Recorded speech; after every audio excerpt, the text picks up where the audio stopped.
Good morning, dear student. Today we start exercise 3.6. In this exercise, we finding to need HCF and LCM. HCF means highest common multiple. Factor HCF का मतलब होता है आपका highest common factor, यानी कि जो सबसे ज़्यादा बड़ा आपका फैक्टर होगा उसे आपको फाइंड करना होता है.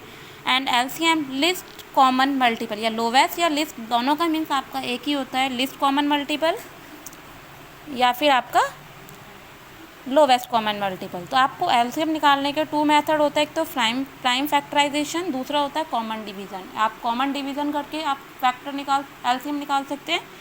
एंड प्राइम फैक्टराइज, यानी प्राइम फैक्टर आपको प्राइम नंबर का डिस्कस मैंने अभी कराया था कि प्राइम नंबर जो 1 से डिवाइड हो और अपने नंबर से डिवाइड हो, उन्हें हम प्राइम फैक्टर बोलते हैं. तो जो प्राइम फैक्टर से नंबर डिवाइड हो या कॉमन मल्टीपल के थ्रू हो वो तो एलसीएम के थ्रू. इसी तरीके से एचसीएफ के भी आपके 3 मेथड्स होते हैं. Prime factorization, division by common factor, आप डिवीज़न कर सकते हो कॉमन फैक्टर के, और एक होता है continue division method. Continue division method यानी वो सम्स आगे आपका कंटिन्यू चलता रहे.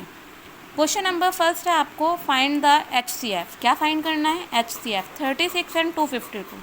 हमें 36 एंड 252 का क्या फाइंड करना है? एचसीएफ. तो हम इसे सबसे पहले ट्राई करते हैं प्राइम फैक्टराइजेशन से. आपने 36 के फैक्टर निकाले. 36 2 के टेबल में 18 टाइम में आता है, फिर 18 2 से फिर डिवाइड हो जाएगा 9 टाइम में. अब 9 टाइम में 2 के टेबल में नहीं आता है 9 जो है, तो आपने 3 के टेबल से लिया. 3 के टेबल में 9 आया 3 टाइम में, तो 3 1 जा 3. इसके फैक्टर आपके निकल गए. इसी तरीके से आपको किसके फैक्टर निकालने हैं? 252 के. तो 252 के आपने फैक्टर निकाले तो 1 to 6 टाइम में आपका आया 252. अब 1 to 6 अगेन डिवाइड किया आपने करा तो 63 आया आपका 3 टाइम. अब 3 से आपने 63 को डिवाइड किया 21 आया. तो 21 3 के टेबल में आता है 7 टाइम में, तो 7 के टेबल में 7 आया 1 टाइम में. तो सारे हमने प्राइम फैक्टर से निकाला, यानी 2 अपने आप से डिवाइड होता है, 3 भी अपने आप से डिवाइड होता है. इसी तरीके से यहाँ 7 अपने आप से डिवाइड होता है. तो हमने क्या किया 36 एंड 252 में जो कॉमन है, यानी जो आपको प्रोवाइड दिए हैं, तो आपके क्या बन रहे थे? 2 इसमें भी है 2 इसमें भी है, तो आपने एक कॉमन ये ले लिया. 2 इसमें भी है 2 इसमें भी है, तो आपने एक सेकंड कॉमन ये ले लिया. 3 इसमें भी है 3 इसमें भी है, तो आपने कॉमन यहाँ ले लिया.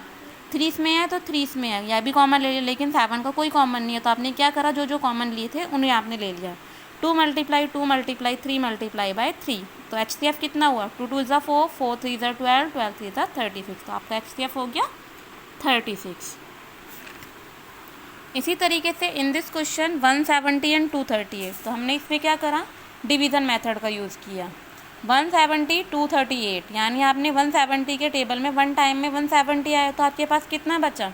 68. तो हमेशा 68 रिमाइंडर को आगे कैलकुलेशन नहीं करते. 68 से जो इससे आपने पहले वाले नंबर को डिवाइड किया था उसे आपको रखना है. यानी कि क्या, पहले वाले नंबर से हमने 170 था ना हमारा पहले वाला नंबर, तो 170 जो है 68 के टेबल में नहीं आता है, तो आपने 2 टाइम में क्या लिया? 136. तो हमें क्या गेट हुआ? 334. अब मैंने आपको बताया था जो रिमाइंडर होगा जिस नंबर से आप अब तक डिवाइड कर रहे थे उस नंबर को आप रखोगे. तो यानी आपने 68 को अंदर रखा.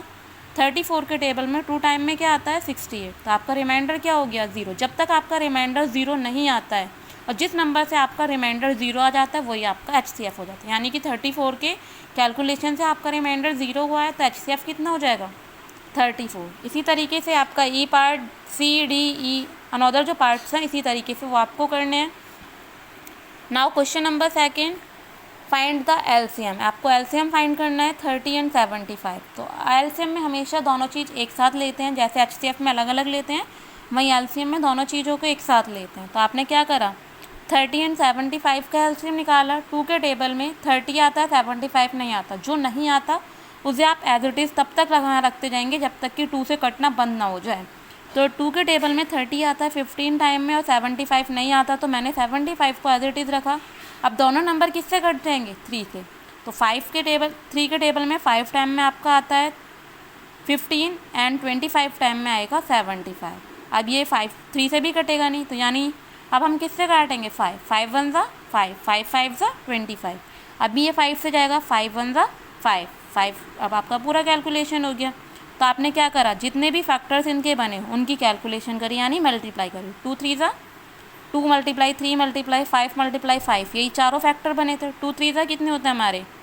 6, 6 5 ज़ा कितने होते हैं 30, 35 ज़ा 150, तो एलसीएम कितना हुआ 150। इसी तरीके से आपके इसको बाकी पार्ट्स को भी इसी तरीके से आपको करना है।